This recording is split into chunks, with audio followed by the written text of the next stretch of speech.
Good morning, bonjour, we're live in Paris and welcome to Monocle on Sunday with me, Emma Nelson. Coming up here today at Maison Allianz, a bit of a logistical hurdle race. I'll be joined by the local journalist Colette Davidson and news correspondent Francis Collings for the latest on Paris. Colette, what caught your eye this week? Bonjour, welcome. Hello, thank you for having me again. Gosh, what caught my eye? Probably the marathon. I went to the men's marathon yesterday. That was an amazing ambiance, and just seeing everybody out on the streets so early in the morning with their coffee and cheering everyone on. It was super fun. Thank you very much indeed for that, Colette. A little bit later, we'll be hearing from Sophie Lacoste, co-founder of winter clothing brand Fusalp, also being joined by the former head of programming at the Paris club La Machine du Moulin Rouge, plus the brand director of the Paris 2024 Summer Olympic Games will be here. And then Monocle's roving Olympics correspondent Kieran Pender will join us from the action for the final time. We don't know how we're going to get everyone around the desk, ladies and gentlemen, but in a moment we'll be dialing in from Zürich too to hear from Monocle's editorial director Tyler Brûlé. So it's the 11th of August 2024, live from Paris, a packed Monocle on Sunday.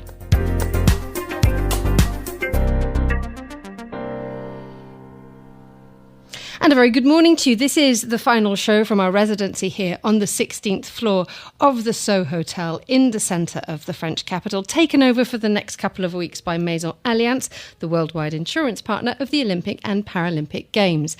And as I said at the beginning of the programme, ladies and gentlemen, I've no idea how we're going to do this because we have three microphones and more than three guests. So we're going to have to do a little bit of hurdling under the guests. My guests are this morning, Colette Davidson, often contributing to the Christian Science Monitor and regular voice around the microphone here at Maison Allianz. Francis Collings, foreign news correspondent, new fresh voice to Monocle Radio. Good morning, Francis. Bonjour. Good morning. Nice to be here. And can I just say, you've been speaking on air about what a great location it is. I thought you might be exaggerating slightly. It is magnificent. I know it is something else, Stunning. Isn't it? They will literally have to drag us out of here in a little while. And our editor Josh Fennett, freshly landed or freshly disembarked from the Eurostar with family. Good morning, Josh. How are you finding it?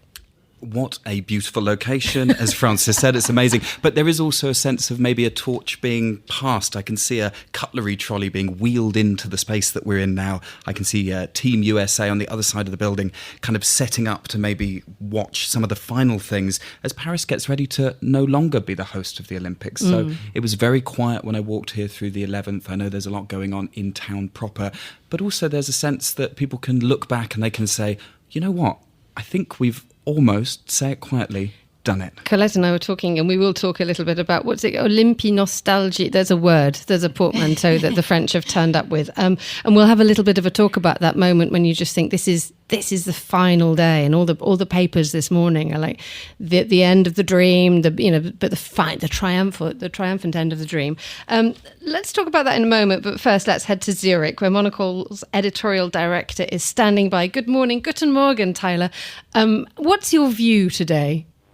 Bonjour, guten Morgen, Emma. My view this morning is that of Lake Zurich. I just got back. I was talking to our Andrew Muller yesterday from Stade.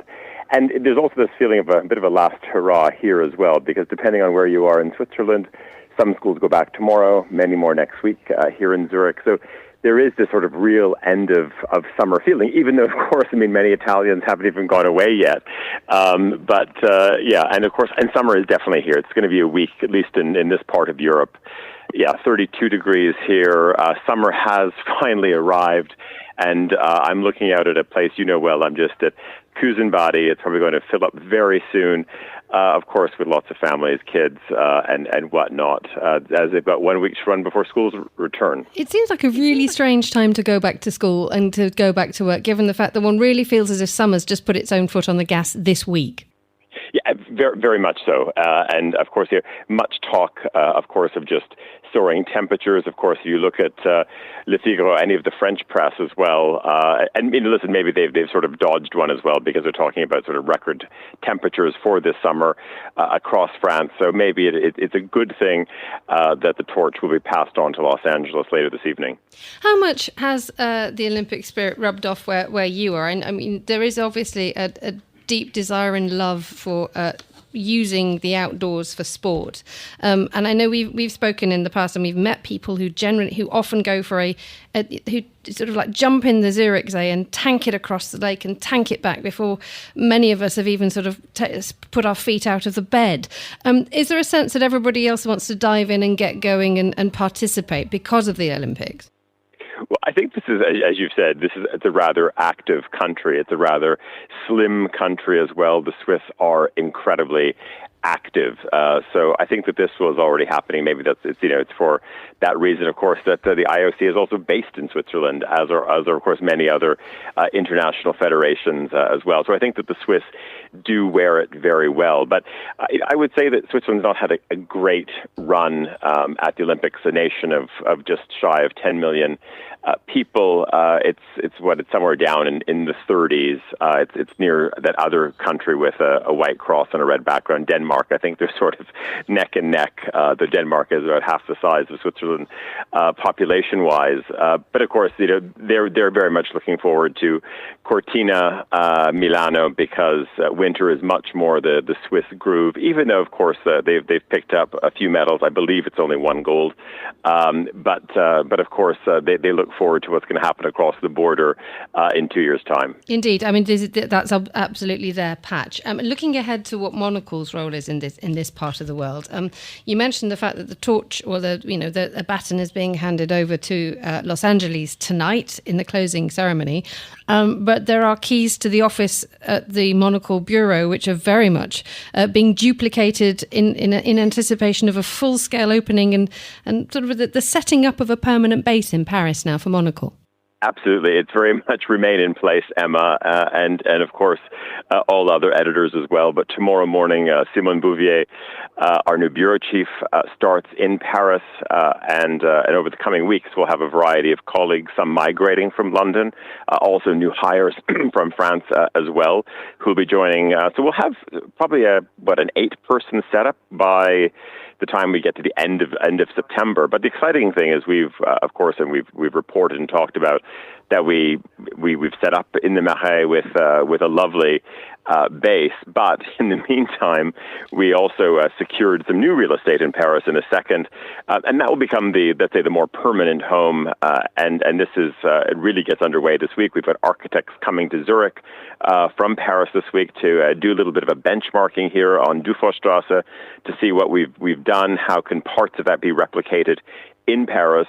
And listen, I mean, this is amazing, and maybe this is part of the new French energy. Can you imagine getting an architecture firm at this time of year, Emma, where they said, actually, we're completely happy to, leave the beach in Cap Ferret. We will do the plans. We'll measure the space. We'll come and do a presentation in Zurich.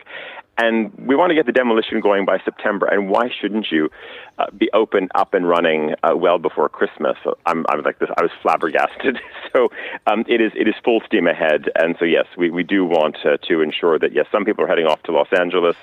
But I think we're very happy to be remaining and actually building our base in Paris. I think you might get more than 8 applicants for the jobs in Paris, given what we've been enjoying in the last few weeks here in Paris. But that comes to an end today for us here in Monocle. But I was talking to Georgina Godwin a moment ago about the fact that the Monocle relay race takes its sort of changeover point sometime this week. I will be passing the baton on to Georgina and to Nick Moniz and to yourself and Sophie Grove, because we'll be practicing up and down Manchester Street with a rolling pin, because from Friday to Sunday, you take over the travelling Monocle show. Indeed. So from this time, well, actually from next Friday, Emma, we will be in St. Moritz for a new event called Makers and Shakers. I don't think there's anything terribly sporting about it. It's a focus on creativity and design in the Alps, how to, of course, stimulate creative economies, not just in St. Moritz, but elsewhere. But it'll be bringing together a variety of people from the Engadine, from the broader region. And we'll be broadcasting from Friday evening, so the Monocle Daily, and then not to mention I would say the lion's share of our weekend output as well across Saturday and Sunday with those 3 other colleagues that you mentioned, plus our sound engineers and producers as well. So, and looks already like it's going to be a fantastic, sunny, dazzling weekend. And then I will see you in London the week after. We shall. Tyler Brûlé, thank you so much. Wishing you a lovely weekend in Zurich. That was our editorial director there. 14 minutes past 10 here in Paris. Right, let's head to the panel. We've got Colette, Davidson, Francis Collings and our Monocle editor, Josh Fennett. A very good morning to you for the last time. Bonjour. Bonjour. Bonjour. We've all got quite used to that now. It's going to be. It still sounds a bit silly though. Francis, you've been sort of holed up in Le Bourget, which is the broadcasting hub of the Olympic Broadcasting Service. I mean, they haven't let you out much, which meant that you've been able to sort of absorb every javelin throw, every ball thrown, every splash in the pool. I mean, what's been your impression of the Olympics here? Well, I was concerned, like a lot of people, before the Olympics. I was in London during the games there, so I kind of saw that as a model of how a city could become integrated with the games. And beforehand here, we had friends. I even had a neighbour who told me quite pointedly, I'm leaving early because of the Olympics. But I've been energized like most people because I've been commuting up and down to Le Bourget, which is where the climbing has been taking place. So I've been on trains with people very keen on climbing. And one of the great things about the Olympics is that there are these quite obscure sports which we know nothing about for 4 years, but they all exist and they've all got YouTube channels and they're all very, very keen. But I've been, as you say, in the broadcast centre, and it's been a bit like being on the moon. You're in there for hours and suddenly you have to go and watch 3 hours of Greco-Roman wrestling. Now, it's an exciting sport. Marvellous. But it's not one that I would necessarily choose to go and do every day of the week if Manchester United are playing. But I've been doing a lot of badminton, Greco-Roman wrestling, and also just watching the whole process of how the pictures come out and are disseminated to the whole world, because everything that you see and everything we get excited about, if you're not in Paris or you're watching externally, has to come from a very, very well-organised source. And this Olympics has been remarkably well-organised. Nothing seems to have been escaping the organising committees. It seems to have been very, very smooth, and that isn't always the case at an Olympic Games. It isn't. I would absolutely concur with the fact that it has been, your feet haven't touched the ground in terms of organisation, plus the thrill of watching something that you don't understand. I had the absolute joy of going to the water polo 2 days ago. I still don't know how you play it, but there's an awful lot of splashing around, and you have the most masculine-looking men you've ever seen in your life wearing a silly hat with a pussy bow underneath it, being so macho, and you just think, There's some very. I'd have thought water polo would be skinnier, more nippy people, but there's some very hefty athletes. Very big men. Yes, who emerge from the pool and go back in on a regular basis. Yes, they rotate. They do rotate marvellously, and they don't even hold their nose when they jump in. Josh Fennett, I mean, you've just sort of landed yesterday. I always hold my nose when I jump in, before you ask. You've got to hold your nose before you jump in, otherwise it's going to play havoc with your sinuses. Just tell us you've just landed or arrived from London. What's it been like from the outside looking in? We've been in a perfect bubble of just, total self-contained concentration of good stuff. Well, as Francis said, that anxiety about being a host city that Paris clearly felt beforehand, and also the kind of insouciance and indifference and ambivalence of many people who live here about hosting the world was really, really felt in the UK as people basically hoped it would go wrong. And, London... Was it as cynical as that? To some extent, our great enemy across La Manche is always going to be a point of interest for us. Our generous and genteel hosts, Josh. Exactly. But, London and Paris are twin cities. Yeah. And, for better or for worse, each does things differently. And there is a love affair between them, but there's also a healthy rivalry, to which I'm jokingly referring. But I think, actually, Paris has really shown us how you can do an Olympic Games in an amazing way. And it's transcended some of these unhelpful cliches about the French in sport, about the mercurial nature of things, whole teams rebelling against their coaches, as have happened at World Cups and European competitions. And actually, France has come together and produced the most polished games I can remember. And really, Paris has been the star, and the broadcasting has been a great credit to it. And if I'm being a little bit controversial, there were little fist bumps and people wondering about whether things were going to go dreadfully wrong and it was going to be terrible after the opening ceremony, which was a little bit shaky by most people's standards. It was a bit funny to watch, but I think that just seems like a really, really long time ago now. I think we've moved so far on from that. It's all come good, and I think the thing that's really happened beautifully is that the poetry of sport, of elite competition, of the amazing stories of the athletes, and also, the smaller nations that have done well unexpectedly, the big nations that are muscularly competing against one another. If you get out of the way and you stop competing and quibbling with each other and let the sport do the talking, you get the amazing drama that has unfolded here, with Paris as a beautiful and worthy backdrop. Absolutely. Colette, I mean, you live here, you absorb here, you report here, you're up at the brilliant press centre up in Le Marais that provides excellent coffee. I mean, they do the three things that every journalist needs. They have plugs, they have internet, they have coffee. That's great. And croissants. Do they? I've not seen those. Oh, not seen. They have croissants. You have a march on us there. We were talking a moment ago about watching sport that we would not necessarily pay an awful lot of money to go and see. You went to the marathon. I did, yes. So that is a free event, outdoor event, obviously. And so it started at 8 o'clock. It was the men's event yesterday, the women's this morning. And people were out there cheering, people along and waiting for those stragglers at the end. And it was such a great energy to see people with their flags. And there was even a man next to me holding up maybe a FaceTime call of somebody back home in Germany and letting his friends or family watch the action from home as well. We've been very sort of easily... Parisians and those who've been working there have accepted the logistical changes quite easily. I mean, you talked about the marathon yesterday. People change their travel plans, not least because, for example, last week we had the cycling and no one could get anywhere because it was all the roads were cordoned off. No one really seemed to mind anymore. What do you think of that, Francis? Did you notice that, Francis? I noticed the contrast between the first pre-Olympic week when for about 7 days everything connected with the river was closed down because of the opening ceremony. So you couldn't go across all the bridges, and of course a lot of the restaurateurs were complaining they weren't getting the same business, and there was an air of, is this how it's going to be for the next 3 weeks? But I think it's relaxed greatly. I mean, I saw some of the marathon being earlier on today, the women's marathon. And you have to mention as well that the sense of history that this Games has brought. The women's marathon is going down to Versailles because it's based on the march from 1789. Women from the Hôtel de Ville, not far from here. They've used so much of the culture and the history. And we mentioned the opening ceremony. And yes, it rained and it was a bit damp, but we have to respect the ambition that they've put into nearly every aspect of these Games. Who'd have thought you could swim in the Seine?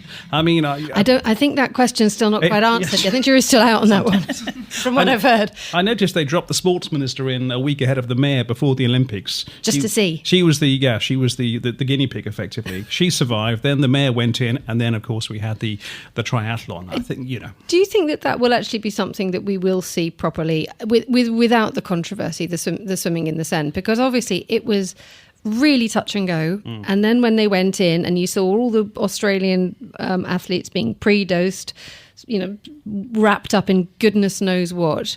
What do you think that has done for the Paris, for the mayor's office to actually persuade ordinary Parisians that one day we will have the equivalent of Zürich sur Seine, where you have you do your morning's work, you go for a quick dip in the Seine, and you go back to your desk with your baguette at 1:30. I don't know what Colette feels as another resident, but I'm not going in there. I have to say. And what about you, Colette? Yeah, I think there's a lot of history there, and I think the majority of Parisians would not stick a toe in the Seine. Okay, this isn't going great. It looks lovely, but you see things floating by. Okay. But maybe as an outside perspective, even the fact that conversation is being had, even the fact that you've got the mayor in there, a mayor who's transformed the city with cycle lanes, not to everyone's taste, but certainly has an agenda. We know what she thinks. There's a discussion about urbanism happening in Paris, which I think is exciting. And perhaps the Parisian thing to do is to be a little bit opposed to that. But my goodness, aren't the voices getting louder that it's a thing that could happen, might happen? I think there's some progress there, right? Absolutely. Listening to that, and let's take a broader view of the Games now, is Julie Matikin, who's brand director of the Paris 2024 Summer Olympic Games. A very good morning to you, Julie. Bonjour. Good morning. Bonjour à tous. Good to have you with us. Perhaps Francis and Colette are now slightly regretting saying that they're not quite ready to jump in the Seine. But how's it gone for you, Julie? How's your Olympics been? It's been fantastic. Honestly, we've been expecting those games for years. We were believing in the power of this great worldwide sport event. And honestly, I don't know if you had a chance to be in Paris and to attend some of the competition, but the atmosphere here is just amazing, crazy. It has been crazy, and I mean, behind the idea of, I think when you were speaking in February, when the look and the visual identity of the games was released, you said that the games are for the whole of France and all across the country. You can see paving stones on the city streets. How much do you think France has? How much Paris, for starters, has sort of shone over the last couple of weeks? I think Paris has shown the best of what the city can be, welcoming, stylish, giving a place for someone and experiencing amazing views. The atmosphere that only Paris can create have been spread over in all the city and probably also worldwide, thanks to the fantastic images that we have been able to create. So this look of the game, this stylish version of sports, I'm very happy that we have delivered and shared globally in the whole country. Tell us a little bit more about now that when we walk around Paris this morning, you see the posters advertising products which are connected to the Olympics. Then there's the signs that are going up, and the fact that it is very much.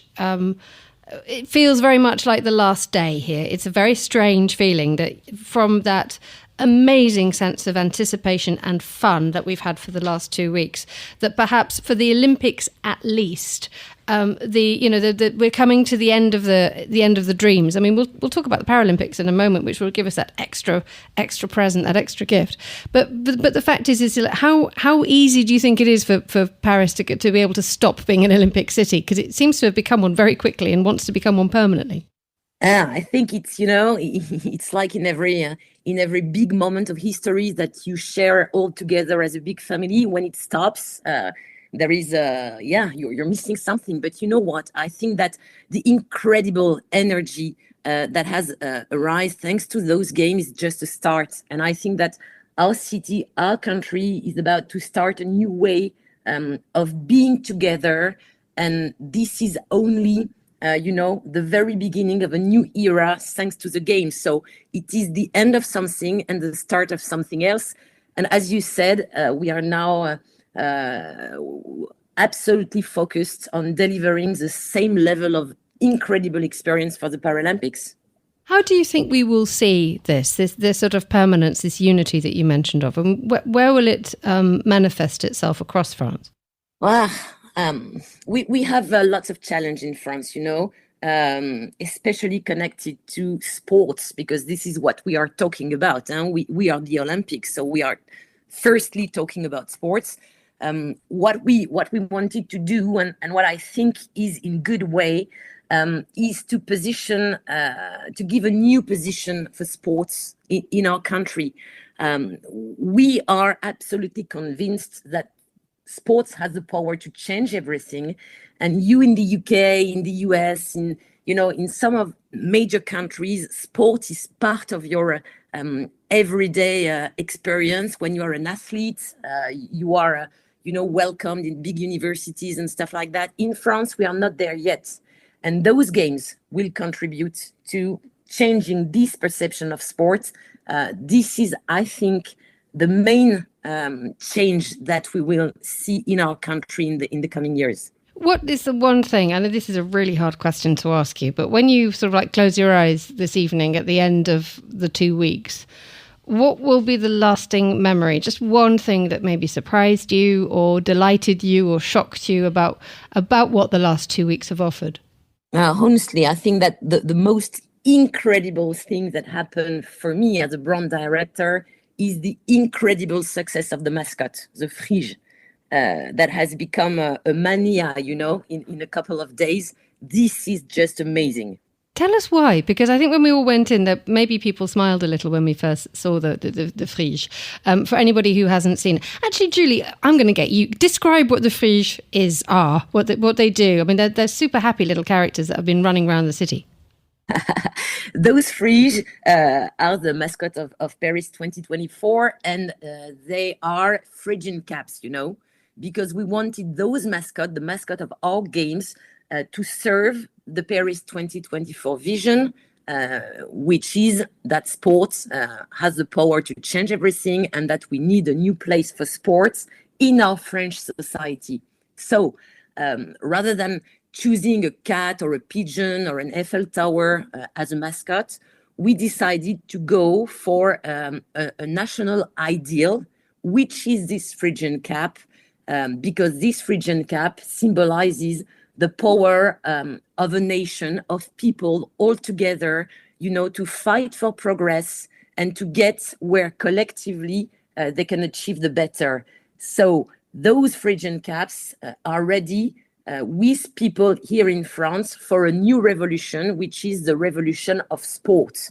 Okay, so they come from there, and they became, I don't know exactly how you say that in English, but in France it is a meme. I think it's a meme in English. They are, they are the real symbol of the evolution of the perception of those games here in France and probably worldwide. They had a great success because, they are everywhere. They are viral. They are quite photogenical, and they are part of the experience. People are running after the friche to get a picture, and because otherwise they have the feeling that they missed a part of their Olympic experience. Julie, tell us a little bit more about the Paralympic Games that often give us that sort of unexpected bounce, that gift that actually they're just as thrilling, they're just as exciting as the original Olympics. Yeah, sure. From the beginning, we wanted to have an equal treatment between Olympic and Paralympic Games, because according to us, it is, the two phases of the same great event. So phase A, Olympic Games, is about to finish, and phase B is beginning in a couple of days. Same sports venues, amazing places with the Eiffel Tower, with the Château de Versailles. So the Paralympics will be set in the same amazing venues. And we have all the people here in Paris now completely engaged into the Olympics that will be for sure in the stadium, welcoming the Paralympians as soon as they arrive, which is more the back to school will happen during the Paralympics. So kids will be there also with a very special family atmosphere in the stadium. It will be fantastic. Julie Matikin, brand director of the Paris 2024 Summer Olympic Games. Thank you. Merci for coming on Monocle on Sunday. It's Emma Nelson here, joined around the microphone here on our final day at Maison Allianz by Colette, Davidson and Francis Collings. Right, who wants to tackle the idea that the Olympic symbol mascot could have been a pigeon? I mean, my head just ran away with itself at that point. Do you think it would have had the same soft power effects than the friche, the triangle, the sort of pyramidal triangle-y characters? Well, I only speak for myself, and I was at the women's football final yesterday at Parc des Princes, and the friche was running around, but seemed to be disappearing into the background because there was always so much else going on. You have the DJs playing music at every venue, depending on the sport. They are louder or they are softer. There was dancing going on, so we did see the friche, but it wasn't an integral part, let's say, of the whole performance that I saw. Camp Collings wasn't clamouring for a photograph with the friche? No. Oh, I'm disappointed. Colette, I mean, the same thing, still got the pigeon in my head, and cat. A cat would have been pretty good, actually. A cat, I'm not sure of, but I mean, the pigeon, it just would have been too obvious. The friche was just so absurd that people discounted it at first, and then, once it caught on, it just became a trend, and I think the absurdity of it actually added to its popularity in the end. It has actually worked. And just looking a little bit about what Julie was talking about there, I mean, she had really powerful, straightforward, strong ideas. We need to unify France with sport. We are trying a new revolution here. I mean, she is clear in her ambition. Do you think that will actually play out across France? Well, we have seen scenarios like this before. We famously, when France built the Stade de France, won the World Cup there in 1998. There was a sort of a rainbow team, if you remember, led by Zinedine Zidane. And when they won the World Cup in Russia in 2018, there was a goodwill bounce. And then, of course, very soon after that, we had a lot of the Gilets jaunes riots on the Champs-Élysées. So, yes, there is goodwill now, and I think it's a great ideal. Let's just see what happens because, of course, as we know, politically at the moment, France is not in the best position it's been in recent years. I think we were talking a little bit before we came on the air Colette, that had Emmanuel Macron decided to dissolve the Assemblée Nationale, not on the night of the European elections when he got punched in the guts by the far right, but if he'd done it next Tuesday, France might find itself in a different situation. Yes, absolutely. And I think that, for these last 2 weeks, the French have kind of forgotten about the political situation. And also, let's not forget, a lot of Parisians ditch town. A lot of Parisians are not actually in Paris right now to complain about politics. They're at the beach. They're enjoying their, sacred August vacation. But I think they're going to start to be asking questions now when they come back from vacation, and certainly at their rentrée, regardless of the Paralympics. Macron, he said that during the Olympics, he was going to have a trêve politique. So that means that there was going to be, no talk about politics during the Olympics. But now that they're finished, I think people want answers. I wonder how long it'll take, because it's quite nice actually having a little bit of a trêve. Let's hear now from Sophie Lacoste, the co-founder of winter clothing brand Fusalp. I'm delighted to say that Sophie joins us on Monocle on Sunday. Good morning, bonjour, Sophie. How have your Olympics been? Good morning. I've enjoyed so much the Olympics. I've loved it. We're very kind of a sports brand, so for us it's very, very important. I think it's a great success. The organization has been incredible. The pictures that have been taken in all Paris for the city, it's just wonderful to see the city like that. Very, very joyful. And of course, we are celebrating the fact that we're going to have the Winter Olympics in a very short time, in 6 years, in 2030 in the French Alps, and Fusalp will be part of it. So it's a big enjoyment that we are facing now. A rather an odd thing to suggest that as we are absolutely baking in our solarium on the 16th floor of the Soho Hotel, and the mercury is expected to hit 35, 37 in the next couple of days. You and I are going to be talking about ski wear, but you need to take us back to 1952 and the edge of Lake Annecy, and this scientific experiment that went on to create not just some of the best technically proficient ski wear that helped athletes, but also became one of the most beautiful, elegant luxury brands in France. Yes, because in fact it was created by tailors, that have really that had great savoir-faire of tailoring, and they wanted to make the best ski outfit ever, and of course also to help racing and to help performance. So they really worked together with the French ski team in 1952 to make the first ski racing suit. So these guys were at the same time really inventors and also artistic directors that were incredible, because they had that fashion feeling deep inside, and so they were able to make very stylish, very desirable garments, and at the same time at the top of technicity. Always. It's an interesting combination, isn't it? Because often when you see, dare I say, sort of technically proficient sportswear, especially when it comes to winterwear, it's not always the most beautiful, and the colours aren't necessarily the most elegant. So how do you combine retaining your roots in the technology of sportswear, but also making sure that it is wearable and beautiful? It's our DNA, really.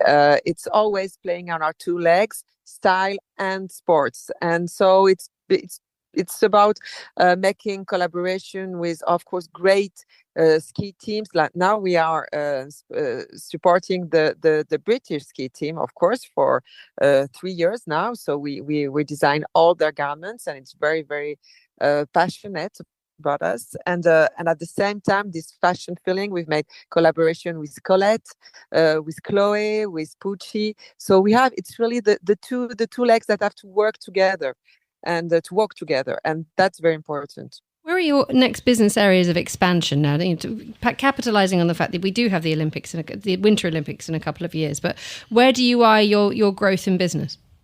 It's really about layering and the adaptation to the climate change that we are facing. Sometimes you go out, it's 8-10 degrees in the morning and it's going to be 20 in the afternoon, and you have to adapt yourself to that. So I really believe that the technicity of our garments can bring that agility. It's about layering, these kinds of small jacket that you wear under your coat in the winter that you can wear outside, and all the fabrics that we use. We have an R&D lab, and that makes more than 9,000 tests every year to be able to find new fabrics, new way of building the garments so that they're going to be really agile and easy to wear. That's really, we always speak about art of movement. So what do you need to wear to be able to be in movement? Meaning, of course, on the slopes, but also in the cities, in traveling, all the occasion in life that we have now. Thank you so much for joining us on Monocle Radio. That was Sophie Lacoste, former member of the board and advisory board of Lacoste, co-founder of the fashion brand Fusalp. You're listening to Monocle Radio with me, Emma Nelson. A very warm welcome to Paris.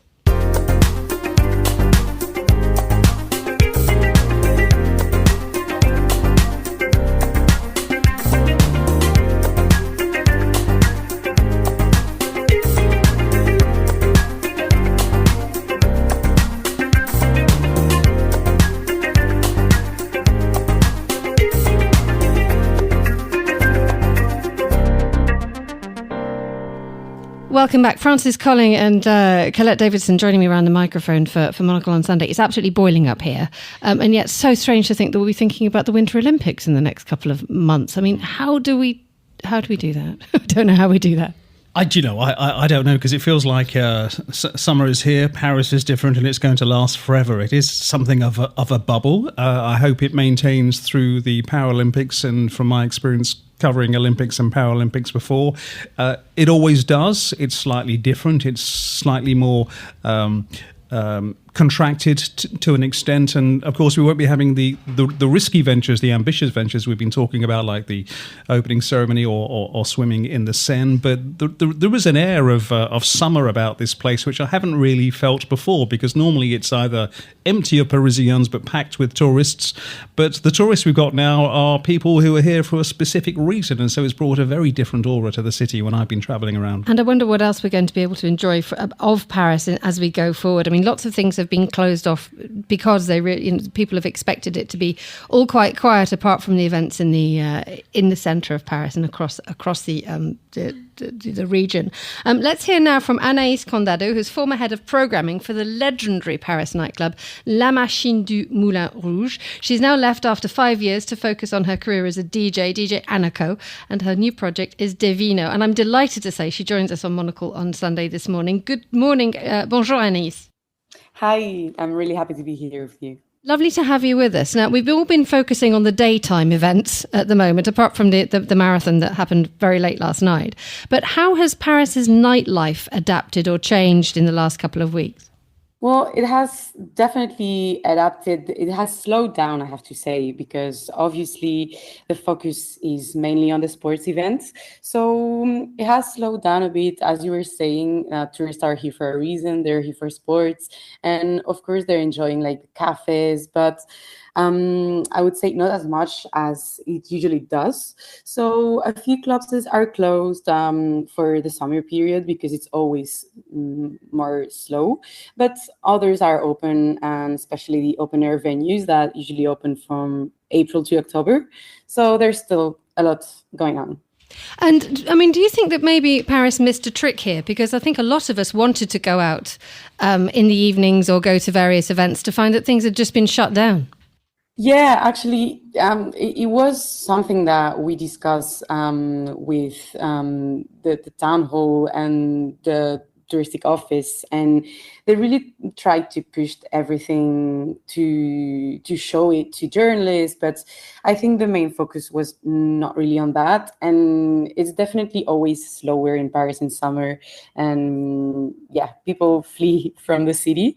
But the thing is that you have to know the venues where to go, and maybe there was a miss there.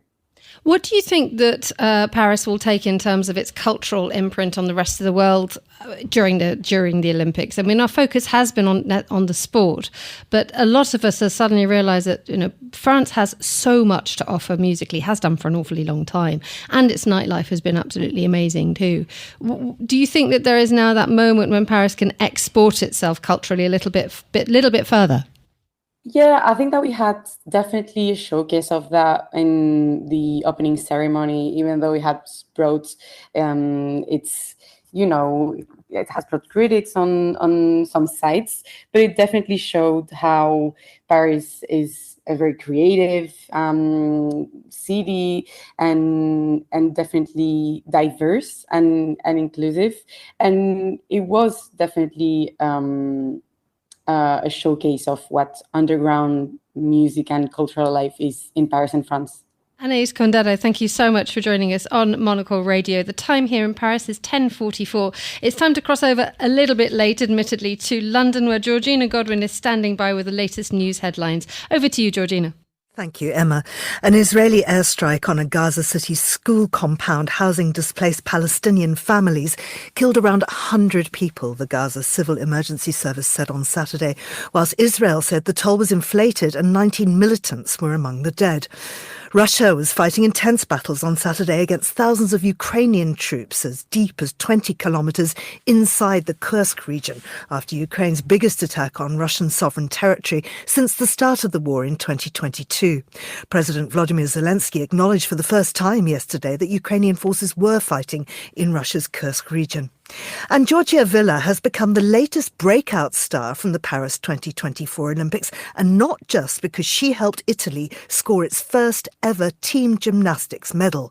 Rather, it's because the Olympian was at one point sponsored by none other than Parmesan cheese.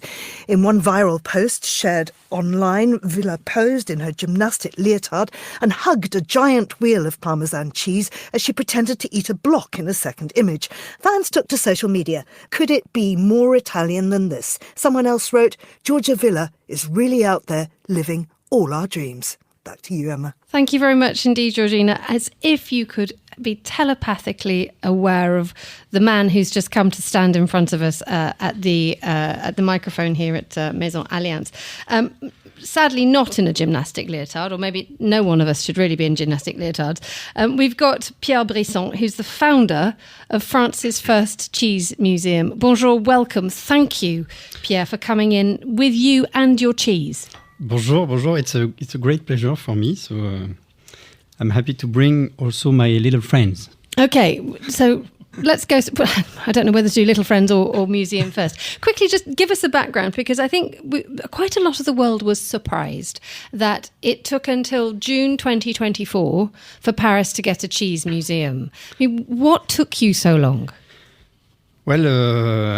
Well, I'm very proud to be the first. Honestly, it's a project that we've been working on for many years, more than 10 years actually. I'm not from Paris. I'm coming from a wine region, which is Beaujolais. I was a winemaker before cheesemaker, and in the wine business, there's a lot of things developed to make people understand, the subtleties of wine, etc. So when I arrived in Paris a bit more than 10 years ago, I realized that there was 2 wine museums in Paris and absolutely nothing for cheese, apart from good cheese shops, of course, but nothing for cheese. So that's how it started, basically. And just explain to us the context of the importance of cheese. I mean, there are. This is obviously. So I think it's just it bears a little bit of explanation that a cheese course inside a meal is almost as important as a glass of water. Yes. I mean, you would say that, obviously. But Colette, there is a specific order. We start with an entrance, then there's a main course, and then there's cheese, and then there's dessert, and it's always this order. And cheese is a very important thing. It is wonderful. I mean, Colette nodding furiously at that point. The importance of cheese in the Parisian life cannot be underestimated, can it? It's one of those things that actually. So when you come and stay with friends, the first thing they say is, "Okay, we're going to tell you where the boulangerie is. That's great. Then we're going to tell you where the butcher's is. That's great. And then there is the cheese shop. This has to be done." Oh, absolutely. And as Pierre says, I mean, the cheese has such an importance in the meal. And often when you go to French restaurants, you don't even have only dessert on the dessert menu. You have a cheese plate as a dessert. So some people will choose that instead of a sweet dessert, they'll have cheese. Perfect. Now, Francis has just passed me a note. I'm going to throw you under the bus now, Francis. He's just written, "I'm not a cheese eater." Yeah. How are you feeling this morning surrounded by cheese eaters? We will not make you eat cheese as a result. I think I'm going to lose my right to live in France as a result of saying I don't really eat cheese. I mean, have you had to sort of like navigate a difficult life here? I mean, life must be pretty hard for you if you don't eat cheese. Yes, because, as Pierre has explained, it is presented to you very proudly by people, and you have to try and avoid getting around having to eat it if it doesn't agree with you as it does with me. But I'm certainly appreciative of the style of cheese, and everyone I know eats cheese, and I didn't know there was a cheese museum, and even as a non-cheese eater, I wouldn't mind going to the cheese museum. I think we're all going to book a little trip down to the cheese museum a little bit later. Okay, Pierre, you did mention the fact that you have brought your little friend. There's nothing little about the friend that you have brought this morning to Monocle Radio. You've brought something that's about the size of the Matterhorn. What have you brought today? And describe it to us. This is radio, so we have to do the words instead of the pictures. All I can say is it's a really big piece of cheese. It's the name of the cheese is called a layole. Alors, layole is a name of a village, which is very typical in France. We give to our appellations for cheese and also for wine names of villages, names of river. So it refers to a really specific place, layole. So it's a village. It's also a name of a protected cheese, and it has to be made out of not pasteurized milk. The breed of the cows are very specific too. It has to be fed with grass-fed or just dry hay. So no silage, no fermented food. So that's all very, very traditional, very good food, and as a result, the cheese is very flavorful. So we're very proud to promote this kind of cheese at the museum because the objective for us is to make people understand that there is a very long tradition and know-how of cheese making. So we make cheese in front of people at the museum. There's a tasting during the visit, etc. So layole is a great example of a very long know-how of cheese making. Now so you've built it up properly. So we're now going to have to do the thing before the cheese gets a little bit warm in the sunlight. Can you pass around a bit of your cheese? There's a plate. So we're going to give it to Colette. Francis, I will skip you for this one. We're also going to bring in Tom Webb. He does cheese. And standing in the background, Kieran Pender, who's going to be talking about sport. He's got a busy day. You're going to need some cheese, Kieran. So come up for us. I guess I'll just have to have 2 or 3 pieces to make up for it. I'm going straight in. Obviously, no, doesn't do cheese either. This is really, really awkward. Okay. Colette, you're having a little cheer. While you enjoy that, just explain to us a little bit, Pierre, about when you come into the cheese museum, what happens? What do you do? Sorry, I'm finishing my cheese. Okay. I can't resist. Look, there's loads for us, so we're going to do it right today. There is a pedagogy that we would build up. We've been teaching cheese making, tasting, cheese and wine pairing for 10 years. So all the museum is a translation of what we've been teaching for 10 years. So basically, you start to discover the culture of cheese, the history of cheese throughout the world. And then we get a little bit more in details, how you turn milk into curd, how you make cheese, the different cheese making techniques, the different cheese terroir that we have in France, so cheese region, climate, landscape, breeds of animal, etc. We also make the cheese, as I mentioned before, so that we have a little dairy in the cheese museum, so we can make cheese and people could see really live the tradition of cheese making. Everything is made raw milk, of course, not pasteurized, and then you finish with a cheese tasting, of course. So then my fellow here would not necessarily eat the cheese, but you can discover many good stuff. Okay, that's lovely. And just to let you know that anybody who's had a mouthful of the layole that you've passed around is going to be struggling with speaking for a little while because it's quite strong.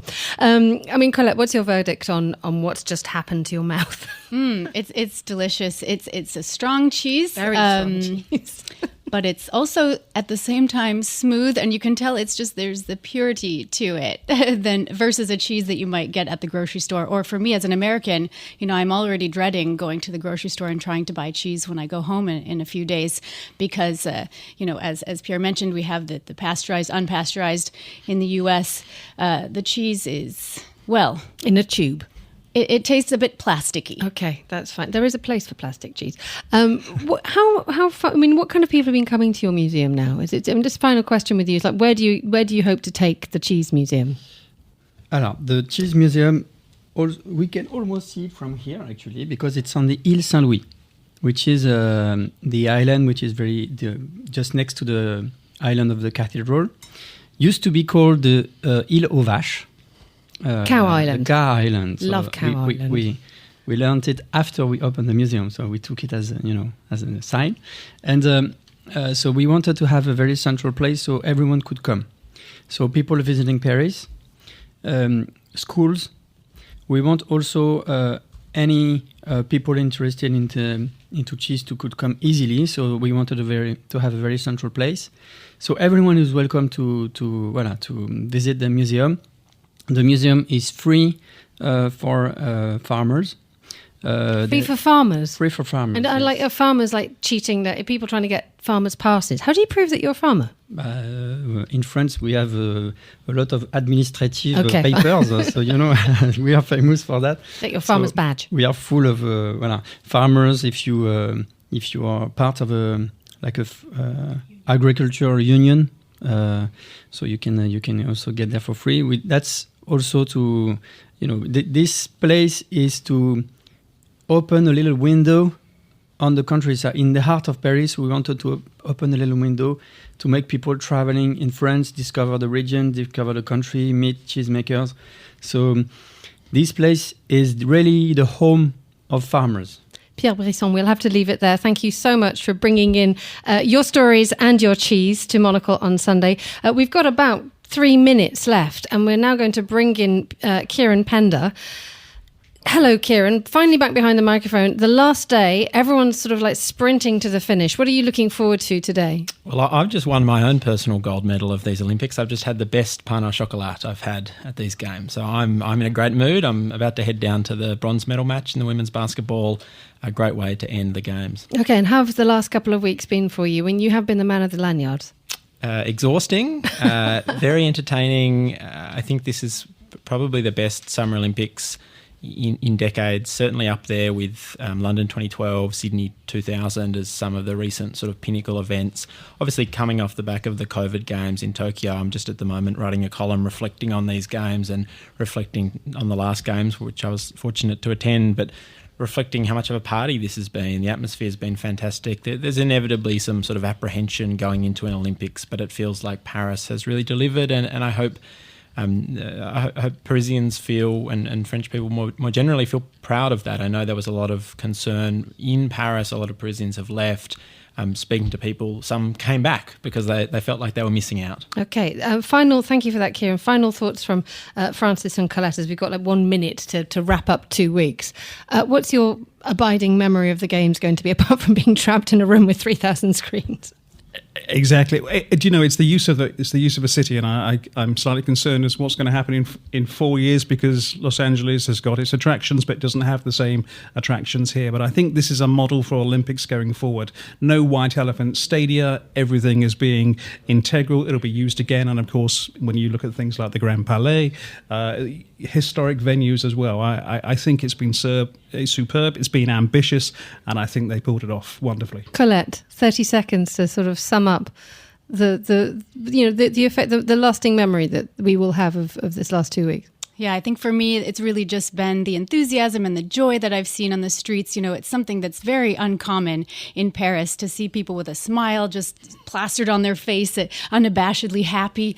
And that's been so wonderful to see. And people are already talking about the Jeux nostalgie, so Jeux Olympiques nostalgia. People are already getting nostalgic about the end of the Olympics. And I'm feeling it too. I'm a little bit sad that it's going to end. Thank you so much. And I think we will leave it there. Thank you so much to all my guests. Colette Davidson, Francis Collings, Georgina Godwin, Tyler Brûlé, Josh Fennett, Sophie Lacoste, Julie Macatine, Anaïs Condado, Pierre Brisson and Kieran Pender. That was a mouthful. And thanks to our producer Tom Webb. Our studio manager in Paris was David Stevens, and back in London, Lily Austin. Special thanks to Laura Kramer and Carlos Rebello as well. I'm Emma Nelson. Monocle on Sunday up sticks now and heads to the mountains. We're in San Moritz. Georgina Godwin and Tyler Brûlé will be your host for that. But for now, from me, Emma Nelson, goodbye. Thank you very much for listening. We very much hope you've enjoyed our output from Paris from the last 2 weeks. From Maison Allianz, the warmest of thanks to them too. Goodbye. Thank you for listening. See you back in London. Au revoir.